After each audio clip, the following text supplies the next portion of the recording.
Assalamualaikum warahmatullahi wabarakatuh. Alhamdulillah rabbil alamin wassalatu wassalamu ala asyrafil anbiya wal mursalin sayyidina Muhammad wa ala alihi washabbihi ajma'in. Rabbi shrah li sadri wa yassir li amri wahlul 'uqdatam min lisani yafqahu qawli. Amma ba'du. Kita sambung kita balik ni yas'alunaka.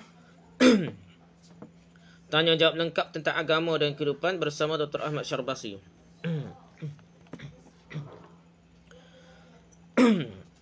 Okey, setiap individu bertanggungjawab akan dirinya. Ada tanya Syekh, apakah para orang tua yang soleh ikut menanggung dosa yang diperbuat oleh anak-anak mereka, atau apakah setiap individu hanya menanggung akibat amal perbuatannya saja? Dah. Adakah mak pak nak tanggung dah anak buat dosa? Tu mak pak tanggung kah? Kau gana cerita dah. Syekh jawab, sungguhnya Islam menekankan pada akal dan hati kita bahawa setiap manusia bertanggungjawab atas dirinya. Kaedah asal agama ni bukan tanggung dosa orang lain, tanggung dosa diri sendiri lah. Dia akan dihisap atas setiap amal perbuatan yang dilakukannya, dan dia tidak akan diseksa kerana dosa orang lain. Orang lain buat dosa, dia tak tanggungjawab. Itu asal dia lah. Oleh kerana itulah Al-Quran berkata dalam surah Fussilat ayat 46 yang bermaksud, barang siapa yang mengerjakan amal soleh, maka pahalanya untuk dirinya sendiri. Dan barang siapa yang berbuat jahat, maka dosanya atas dirinya sendiri. Dan sekali-kali tidaklah Tuhanmu menganiai hamba-hambanya. Allah ni tak ada zalim. Allah ni pandai kira-kira dia. Sehingga orang ni bertanggungjawab atas perbuatan asal dia sendiri dah. Demikian juga dalam surah Ar-Rum ayat 44 yang bermaksud, barang siapa yang kafir, maka dia sendirilah yang menanggung akibat kekafirannya. Itu. Dan barang siapa yang beramal soleh, maka untuk diri mereka sendirilah mereka menyiapkan tempat yang menyenangkan pula dah. Jadi orang yang cari pasal dia sendiri, dia tak ada salah ke orang lain. Kalau dia buat baik, dia dapat keuntungan diri sendiri dia. Selanjutnya Allah SWT berfirman dalam surah Qiyamah ayat 14 bermaksud, bahkan manusia itu menjadi saksi atas dirinya sendiri. Pada kita lah dia jadi saksi. Tak nanti kau orang lain jadi saksi cara kita dah. Diri kita sendiri dah akan jadi saksi bagi diri kita sendiri dah. Selanjutnya dalam surah At-Tur ayat Allah SWT berfirman yang bermaksud tiap-tiap manusia terikat dengan apa yang dikerjakannya. Tanggungjawab diri sendiri dah. Allah SWT juga berfirman dalam surah Al-Baqarah ayat 123 yang bermaksud, dan takutlah kamu kepada satu hari di waktu seseorang tidak dapat menggantikan seseorang yang lain sedikit pun, dan tidak akan terima suatu tebusan daripadanya, dan tidak akan memberi manfaat suatu syafaat kepadanya, dan tidak pula mereka akan tolong. Jadi dia sendirilah berdasarkan amalannya sendiri. Lepas tu ada ke hadis ke apa yang kata boleh beri syafaat. Waktu beri syafaat tu pun kena ada punca je juga dah. Maksudnya dia pernah selawat kau dah. Mudah lah Nabi nak beri syafaat kita dah. Tapi kita ni lepas bel pun tak selawat, tak baca doa Allah merabbah hazin ta'atitah ke apa. Mungkin payah lah dah. Jadi kita kena ada sebab-sebab juga. Bila kita buat dosa pun mengharapkan syafaat Nabi pun kita kena ada sebab musabab juga, antaranya selawat dah. Paling kurang selawat kat selawat dah semaya. Apa selawat dengan lepas azan tu dah. Lepas azan tu kita kena selawat dah. Tu cedek boleh beri syafaat. Allah Nabi boleh beri syafaat kita dah. Bekerja dah apakah tak ada satu pucuk nak beri syafaat tu, tak boleh nak harap gitu, bahaya dah. Takut tak boleh syafaat seksa dah. Sebagai mufasir di dalam menafsirkan ayat di atas mengatakan, berhati-hatilah kamu dengan suatu hari yang sangat besar di hadapanmu, di mana pada hari itu akan diberlakukan hisab dan balasan atas semua amal perbuatan. Pada hari itu tidak ada yang dapat selamat dari ancamannya kecuali dengan bertakwa kepada Allah pada semua keadaan dan senantiasa mengkoreksi, memuhasabah seluruh amal perbuatannya. Hari itu adalah hari yang mana satu diri, betapa pembesarannya, betapa hebatnya, tidak dapat membantu suatu diri yang lain sedikit pun. Yang hebat seorang mana pun, mumulah nafsi-nafsinya. Betapapun kecil dosanya, dia tak boleh mengharapkan.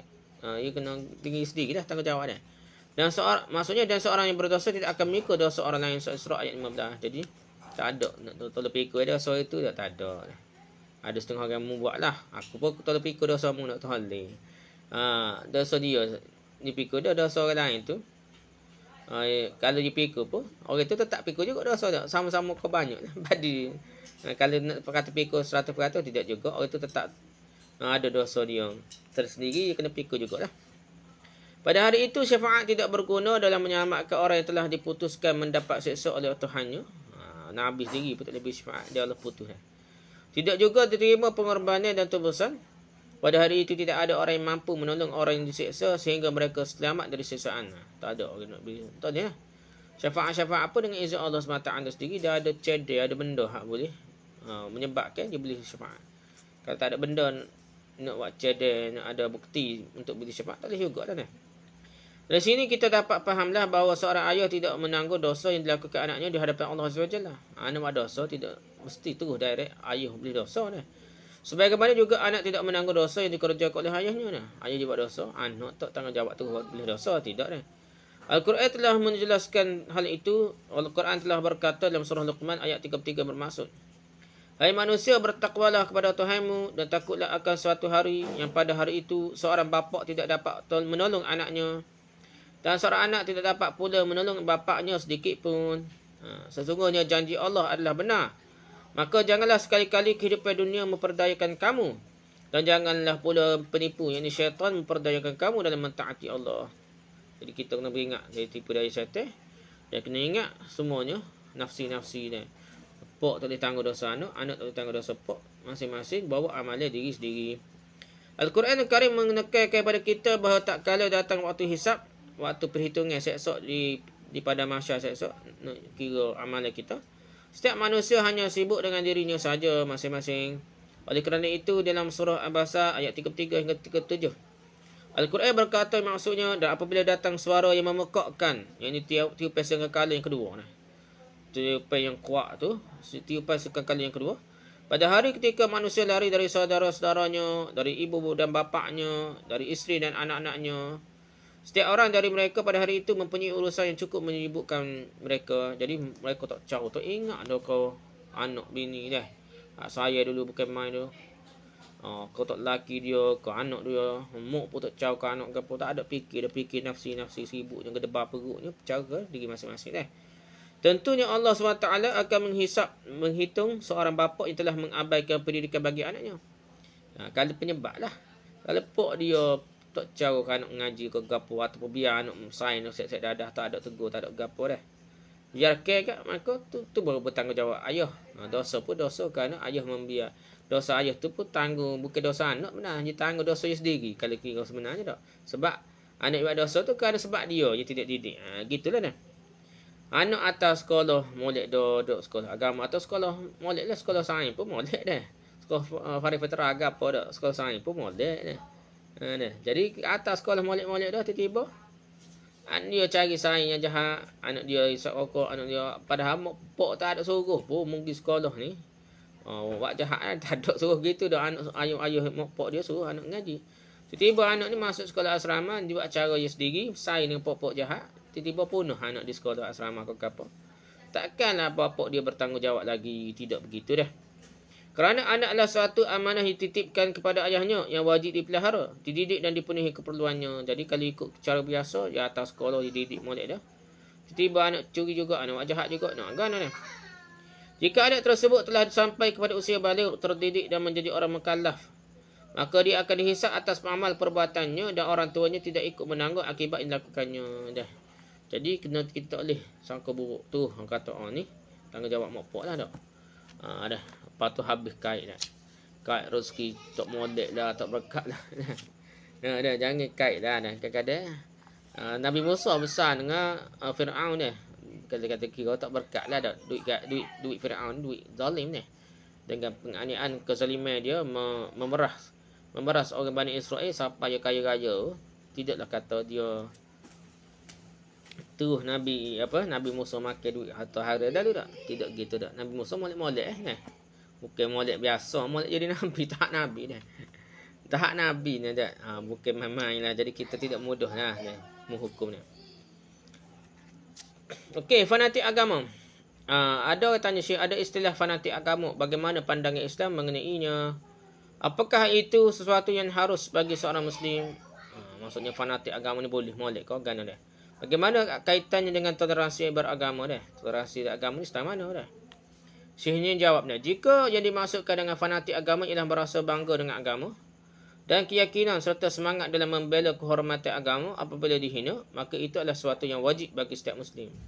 Kalau kata fanatik agama, kerana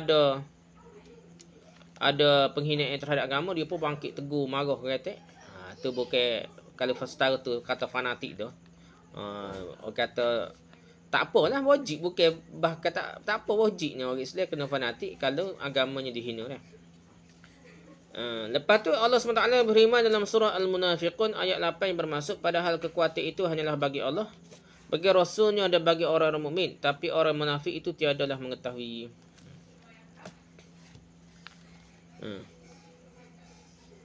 Tapi kena tengok juga tempat berlaku di Perancis ke apa tak. Situ memang pusat orang penghina agama. Bukan agama Islam, agama Kristian kata macam-macam dah. Nabi Isa ni kata macam-macam dah. Dah. Jadi tak kena juga kalau bertindak melampau dia, walaupun hina agama memanglah asal je kita kena lawan balik, tapi di sana tu suasana yang lain dah. Tambah-tambahnya bukan berkuasanya orang Islam, tapi orang hak jenis pada penganti agama dah. Jadi kena bijaksana juga. Nabi pun duduk di kaum musyrikin. Macam-macam tak katakan Nabi dah. Bukan katakan Nabi, kata ke Tuhan. Bukan kata pokok musyrikin Arab. Tapi bila-bila gitu Nabi bersabar. Kerana di situ bukanlah kuasa tempat orang Islam berkuasa dah. Kena pandai juga. Walaupun kata bela agama. Tapi hal lebih penting ni berhujah ni. Berhujah. Sehingga mereka tu ada kesedaran sendiri. Situ kuat anti agama. Kerana mereka mengalami zaman dulu. Zaman Raja dia tu raja bukan agama Islam, raja Kristian. Raja Kristian ni menunggak agama, termasuk pedri-pedri menunggak agama sehingga menyeksa orang-orang saintis ni. Oleh sebab itu timbulnya Renaissance ni, kebangkitan menentang penguasa raja dan penguasa golongan-golongan agama yang apa kata jumuk ni. Soalan sains dengan agama ni bertentangan dah. Melawan ni dua tu. Jadi oleh sebab itulah sejarah itu menyebabkan timbulnya orang yang sangat-sangat anti agama di kalangan penduduk Perancis, kita kata dah. Jadi kita kena faham lah, bukan dengan bertindak bodoh bunuh nak. Orang hina agama sikit pakai bunuh ni. Jadi image ni buruk pada orang Islam dah. Gitulah. Begitu juga Allah SWT berfirman dalam surah Al-Imran ayat 139 bermaksud, janganlah kamu bersikap lemah dan janganlah pula kamu bersedih hati. Padahal kamulah orang yang paling tinggi darjatnya jika kamu orang yang beriman. Dalam hal ini, seorang mukmin tidak boleh meninggalkan salah satu syiar agamanya. Hanya kerana misalnya orang yang tidak seagama dengannya tidak suka dengan itu. Ada orang tak suka agama kan, pakai tudung kau ataupun semaya bel kau tak suka, kita pun kita tak semaya bel, tinggal tak pakai tudung kau, tak tutup aurat dah. Begitu juga dia tidak boleh melakukan suatu perkara yang diharamkan oleh agamanya hanya kerana agama lain membolehkannya. Betul-betul takut kata kita fanatik agama, kita pun buat benda haram. Allah SWT berkata kepada Rasulnya dalam kitabnya mulia. Maksudnya katakanlah, hai orang kafir, aku tidak akan menyembah apa yang kamu sembah. Dan kamu bukan penyembah Tuhan yang aku sembah. Dan aku tidak pernah menjadi penyembah apa yang kamu sembah. Dan kamu tidak pernah pula menjadi penyembah Tuhan yang aku sembah. Untuk mula agamamu dan untukku lah agamaku. Jadi kita direct. Maksudnya ini satu piagam menyatakan kita ni urusan kita, urusanmu, aku urusan aku dalam bab agama ni lah. Namun jika yang dimasukkan dengan fanatik agama ialah menjadikan agama sebagai alat untuk berbuat zalim terhadap orang-orang yang berbeza agama, melantarkan salah satu hak mereka atau melarang mereka melaksanakan syiar-syiar agama mereka yang wajib mereka lakukan mengikut agama mereka, maka fanatik yang demikian itu tidak boleh dilakukan oleh seorang Muslim. Ada setengah ni betul juga fanatik agama dah. Jadi kita tengok situasi lah. Setengah orang kata kamu kita kata pokok-pokok tertentu yang menunggak agama. Menunggak agama tu kena tengok sudut dah. Secara asas ni kalau tunggak agama, memperkotak kata agama, dalil ni agama ditunggang untuk kepentingan diri dia sendiri, bukan untuk menyatakan kemarin, memang tak boleh. Tapi kalau dia kata tunggak agama, tapi dia ni guna agama untuk kebenaran, tak apa sebenarnya. Tapi masalahnya ramah lah. Ramah dah. Ramah juga golongan-golongan yang menggunakan dalil untuk membenarkan pihak dia walaupun salah. Orang lain disesatkan, dikafirkan, diliberal ke, menggunakan dalil kerana nak tuduh orang. Sedangkan tak ada sangka baik lalu orang lain dah. Orang lain walaupun orang ada semangat Islam pun dituduhnya liberal kalau tidak masuk geng dia. Tapi geng dia ni buat apa-apa pun benda maksiat pun apa, tak jadi liberal dah. Dimaafkan semacam dah. Ada dalil semacam nak lepas teka dah. Ni orang kata Salah lah begitu juga fanatik agama. Kalau fanatik agama membela kebenaran, mempertahankan agama, menyatakan kebenaran, walaupun kata fanatik, itu bukan fanatik agama. Ataupun kalau kata fanatik agama juga, itu fanatik agama yang dibenarkan lah. Memang itu kewajipan kita menyatakan kebenaran agama kita dah. Tapi kalau siapa aku sekat agama lain, bersikap melampau, berusaha lah, bakar agapo lah dok, ataupun bersikap over dok, keras dalam berbeza pendapat dah. Oh, kafir ni pakai kak tekak lalu kalau dia kata ini Islam dok, tak ada buah bicara dulu dah. Dah. Jadi ada benda tu. Kenapa tu lah? Dia kena faham, kena berhujah. Ada tak ingat pelan ahli parlimen apa tu, tak ingat negara mana dah. Jerman, aku tak ingat negara mana tu. Dia sangat-sangat anti agama dah. Anti agama Islam lah. Anti agama Islam. Dia dari parlimen punya marah. Jangan timbul Islam ni paling kuat. Siapa setahap tu kes yang anti Islam sangat tu, dia kaji pasal Islam. Kaji betul, dia masuk Islam pula dah. Dia balik Islam pula dah. Jadi kadang-kadang kita ni jangan cepat dah. Kadang-kadang orang tu menentang agama Islam kerana tak faham mana. Kita kena berhujah dulu dah. Jangan kerak tekak dia dulu dah. Cepat berhujah dulu. Berhujah sampai supaya dia berfikir. InsyaAllah orang yang berfikir ni orang yang suka berhujah, dan sekali akan terima kebenaran. Kerana Islam ni agama yang adil, terbuka dan toleran. Agama ni budaya berhujah, berdebat ni Islam ajar ni. Bukan Islam ni agama tak seterima pendapat orang lain. Bertoleransi, boleh buat bicara lah, kita kata dia. Allah SWT firman yang bermaksudnya tidak ada paksaan dalam agama. Sesungguhnya telah jelas jalan kebenaran dari jalan yang salah. La ikrah fid din qad tabayyana rusyd minal ghayy. Gitu dah. Tidak ada paksaan dalam agama, sungguh telah jelas jalan yang benar dan jalan yang salah. Allah SWT telah memerintahkan Nabi-Nya SAW untuk bersikap lunak dalam berbicara dengan orang ahli kitab. Sebagai contoh, Rasulullah SAW berkata kepada mereka, yang ceritakan dalam surah Sabah ayat 24 yang bermaksud, dan sesungguhnya kami atau kamu pasti berada dalam kebenaran atau dalam kesihatan nyata. Dia guna gitu lah. Kami atau kamu pasti ada yang berada kebenaran atau dalam kesihatan nyata dah. Apa ni ayat ajak berhujah lah, ajak berfikir, bukan terus kata musasat terus ni.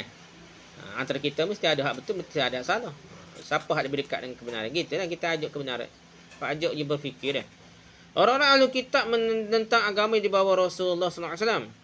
Begitu juga Al-Quran berkata dah. Maksudnya, dan janganlah kamu berdebat dengan ahli kitab melainkan dengan cara yang paling baik. Dah. Jadilhum billati hi ahsan dah. Kerana berdebat juga dengan mereka dengan cara yang paling baik. Surah Al-Ankabut ayat 46. Jadi disuruh berdebat, berhujah. Allah Azza wa Jalla telah menggariskan jalan yang penuh toleransi dan kemudahan dalam mengajak manusia kepadanya, tanpa menggunakan paksaan ataupun siksaan. Allah SWT berfirman yang bermaksud, serulah manusia kepada jalan Tuhanmu dengan hikmah dan pelajaran yang baik, dan berbantahlah mereka dengan cara yang baik. Sesungguhnya Tuhanmu dialah yang mengetahui tentang siapa yang tersesat dari jalannya, dan dialah yang lebih tahu orang-orang yang mendapat petunjuk. Jadi Allah serulah kepada jalan Tuhanmu, ud'u ila sabili rabbika bil hikmati wal mau'izatil hasanah. Serulah kepada jalan Tuhanmu dengan hikmah dan pelajaran yang baik. Wajadilhum billati ahsan, dan bantah mereka dengan cara yang lebih baik dah. Itu cara Islam ajar dah. Jadi kita hikmah dan pelajaran yang baik, bukan main kaki dah. Maksudnya berhujah. Bahkan Islam melakukan lebih jauh dari itu. Islam membolehkan lelaki Muslim menikahi wanita ahli kitab yang berbeza agama dengannya. Itu jelas dah. Boleh. Lelaki Muslim menikahi wanita ahli kitab. Syaratnya yang itulah, yang ada maruah lah. Jangan hak seksi model ke apa. You jadi penuh jana lah jadi tak. Islam membolehkan para pengikutnya untuk memakan makanan mereka. Islam membolehkan para pengikutnya mengunjungi dan bergaul dengan orang-orang ahli kitab pada perkara-perkara yang tidak bertentangan dengan agamanya.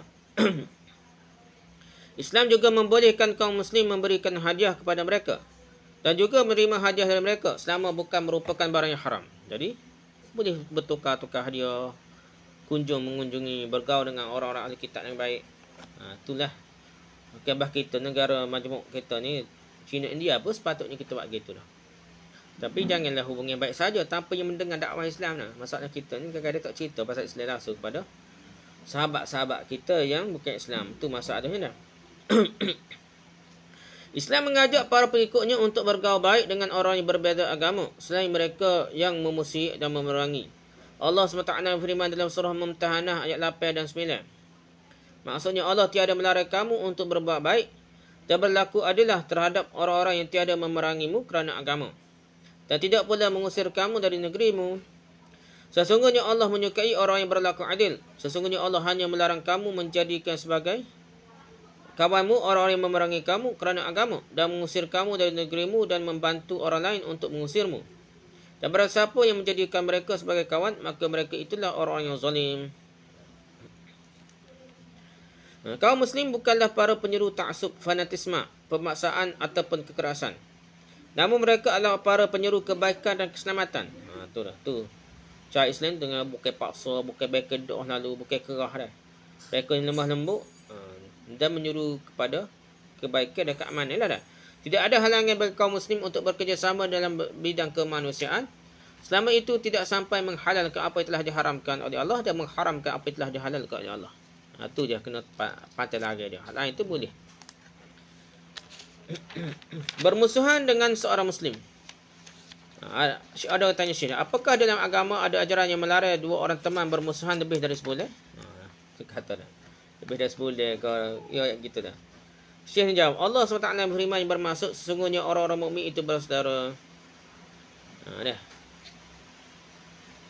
Jadi sesungguhnya orang mukmin itu bersaudara, surah Al-Hujurat ayat 10. Persaudaraan mengharuskan adanya ketulusan, kasih sayang dan saling bertemu. Oleh kerana itu wajib hukumnya bagi para putera-puteri Islam untuk saling bersaudara, bersikap tulus dan saling kunjung-mengunjungi dalam suasana hubungan yang baik dan akrab. Jadi nak rapat ni kena kunjung-mengunjungi ya. Dia kena jumpa sama, kena jangan create doa tak boleh juga, maksudnya kena create beri hadiah. Beli kuih kita berilah sebahagian kuih kita kepada jiran kita dah. Kalau buat makan ni buat lebih sikit, sebahagiannya beri kepada jiran kita dah. Rasulullah SAW bersabda mafhumnya seorang mukmin bagi mukmin yang lainnya adalah tidak ubahnya seperti sebuah bangunan di mana sebahagiannya menguatkan sebahagian yang lain. Ini menuntut adanya kasih sayang dan hubungan yang kuat antara seorang mukmin dengan mukmin yang lain dah.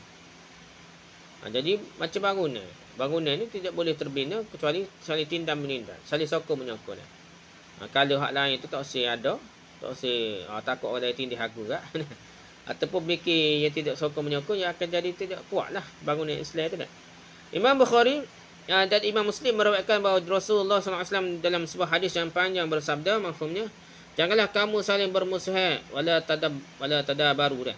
Kata tadabaru ni tadabaru ialah saling memutuskan hubungan dan berpalingnya seorang saudara dari saudaranya yang lain dah.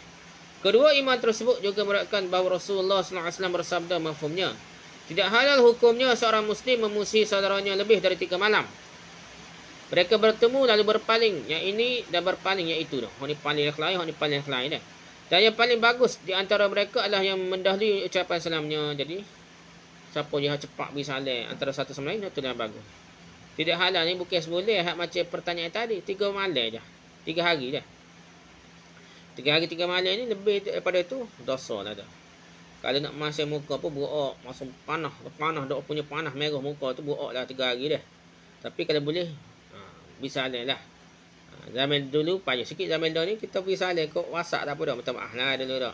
Masuk tu panah terlek dah. Anda ni boleh guna WhatsApp dah, zaman dah ni mudah sikit dah. Jadi kita berasa marah-marah, jangan kita biar ke lebih daripada 3 hari. Perasaan marah kita wajak dia dah.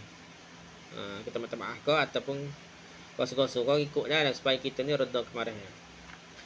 Tak boleh lebih daripada 3 hari kita tak bertegur siapa kalau ada kesempatan lah, tapi tak tegur siapa kita tak jumpa sungguh dah. Dan pasal kita ni bukan mau ke dia, tapi kita tak jumpa dia tu tak apa dah. Tak bolehnya kita ni memang balasnya dia tak jumpa dia. Ada kesempatan pun buat muka masa tak paling nak. Tak lihat dah. Muslim meriwayatkan bahawa Nabi SAW telah bersabda mafhumnya, amal perbuatan manusia dibentangkan pada satu jemaah, yang ini satu minggu sebanyak 2 kali. Satu minggu 2 kali dibentangkan amal manusia dia. Riwayat hadis Muslim ni. Itu pada hari Isnin dan hari Khamis. Hari Isnin dan hari Khamis.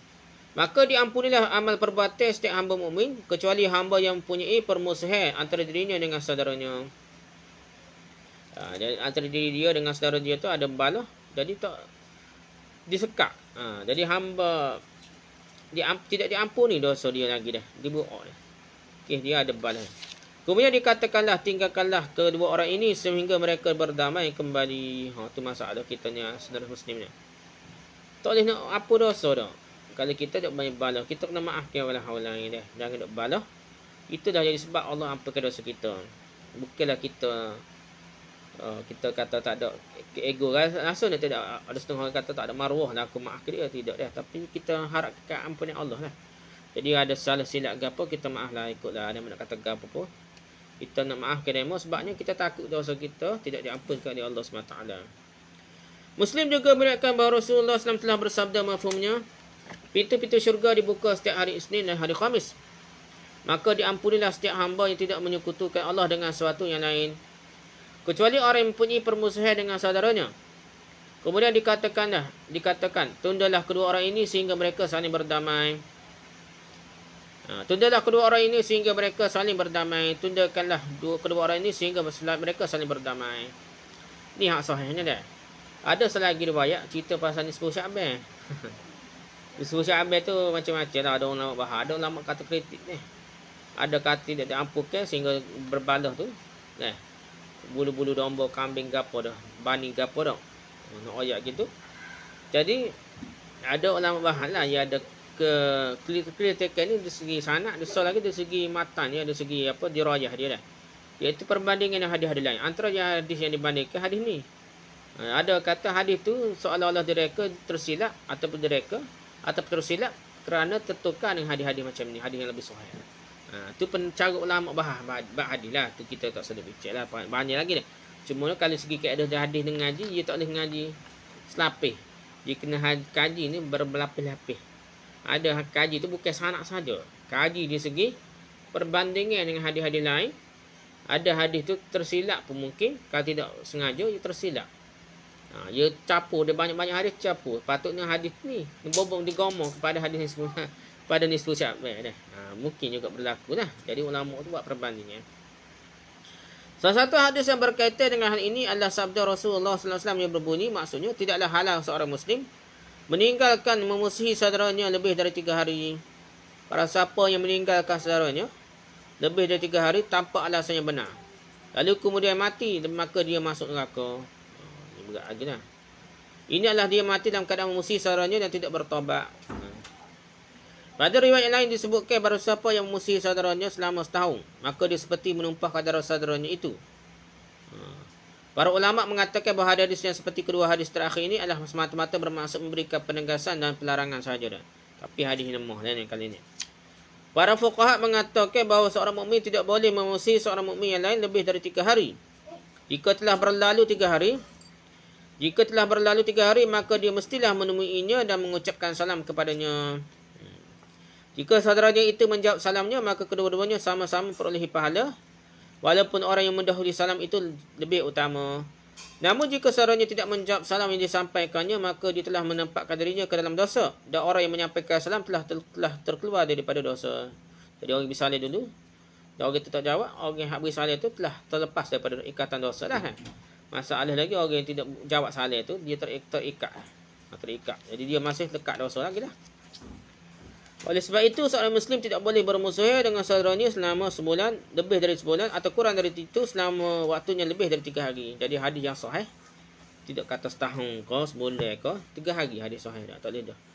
Namun seorang Muslim boleh meninggalkan seorang Muslim yang lain jika hal itu dilakukan kerana sebab-sebab agama, atau kerana satu perkara yang dibenci oleh Allah dan Rasulnya. Ada juga boleh ni. Bukan kata tak boleh tegur siapa tu pakai semua perkara. Ni adalah sebab dunia lah biasanya dah. Tapi kalau sebab agama, bid'ah ke apa, benda yang perlu diboikot, kalau tidak rosak agama, benda tu boleh lah dah. Jika yang menjadi dorongan pemutusan hubungan itu adalah sesuatu yang menyalahi perintah Allah dan Rasulnya, maka pemutusan hubungan itu dibolehkan. Kerana yang demikian itu akan mendatangkan kemaslahatan atau akan menolak keburukan. Dan Allah adalah pemimpin orang mukmin yang bersara atas kalimah dan ketaatan kepadanya. Kalau kita ijtihad berdasarkan Al-Quran Sunnah, kita anggap kalau kita ikut orang ni bertegur sapa kau gapo, dia akan menyebabkan bid'ah yang semakin membesar. Dengan ijtihad kita, moga-moga kita Allah ampunkan dosa kita.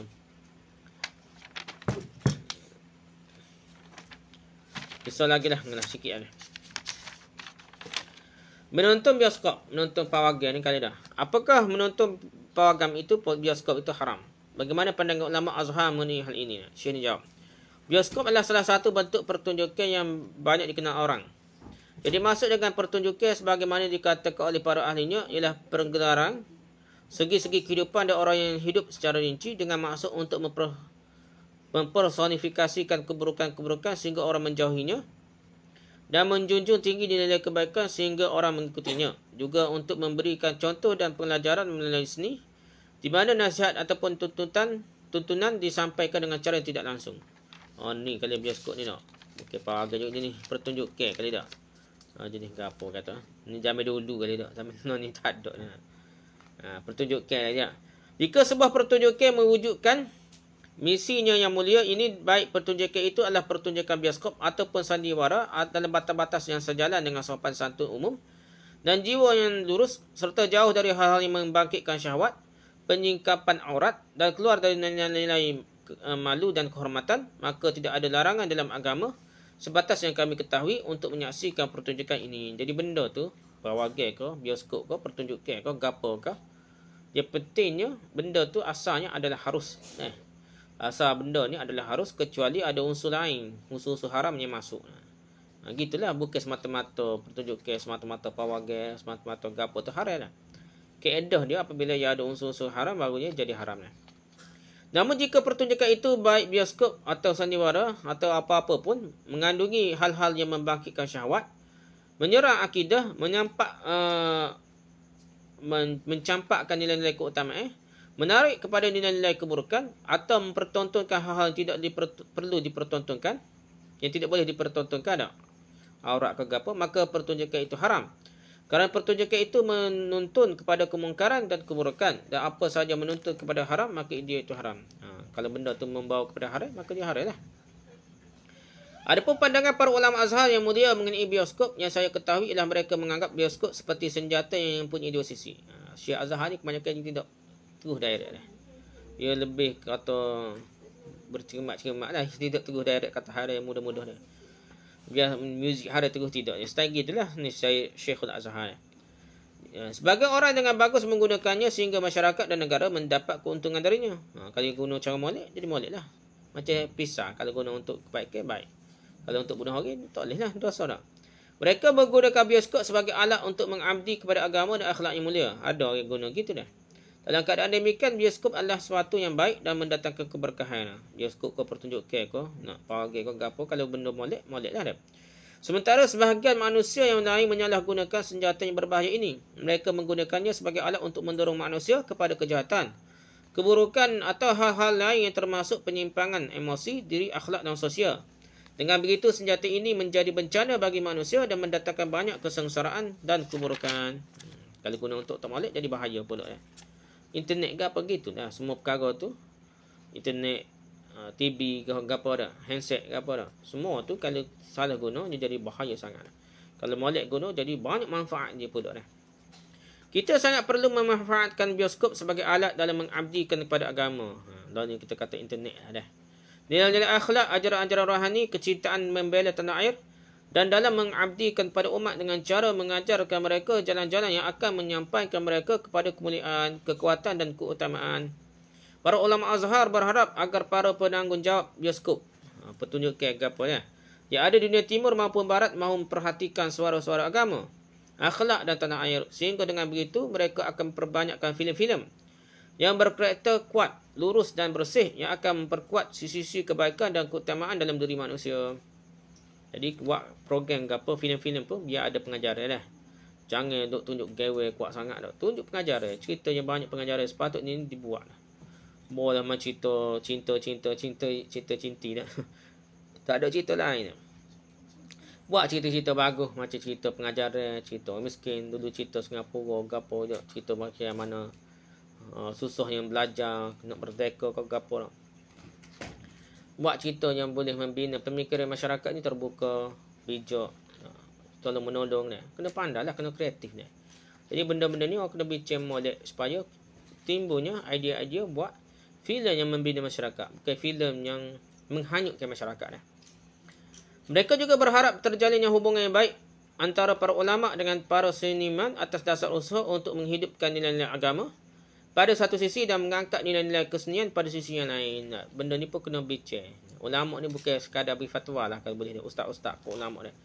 Timbulnya zaman sekarang ni kita kena banyak berinteraksi antara satu sama lain, memberikan idea dia. Bagaimana kalau seniman untuk menghasilkan cerita-cerita filem yang boleh menghasilkan pengajaran pada masyarakat. Oleh kerana itu, sejak dahulu lagi saya telah mengatakan secara berulang-ulang kali, alangkah baiknya sekiranya para seniman itu berpegang teguh kepada agama dan para ulama memahami kesenian pula dah. Jangan putus aku dah dalam perkara ini dah. Jadi orang agama orang Ju kira tak say TV, tak say filem ke apa dah. Tak say bincang dah. Dan sekali pok-pok ni buat cara sendiri dah, buat high sendiri dah sekali karut dah. Jadi dia kata para seniman berpegang teguh pada agama dan para ulama memahami kesenian dah. Jangan nak kira kritik semacam muzik hara saja, gini hara saja dah. Lalu mereka perlu bertemu di persimpangan jalan dan bekerjasama untuk akidah yang mulia dan seni yang lurus. Jadi perlu bekerjasama membawa masyarakat dan umat Islam dan masyarakat seluruhnya kepada kebaikan. Bukan saling mengkondem ataupun maksudnya tidak bertemu ruah, maksudnya tidak boleh berbincang sehingganya orang yang rosak semakin rosak, orang yang syok sendiri sebenarnya rosak juga, terpengaruh juga. Wallahu a'lam. Subhanakallah wa hamdika, subhanakallah wa hamdika, subhanakallah wa hamdika, asyhadu an la ilaha illa anta, astaghfiruka wa atubu ilaik. Assalamualaikum warahmatullahi wabarakatuh.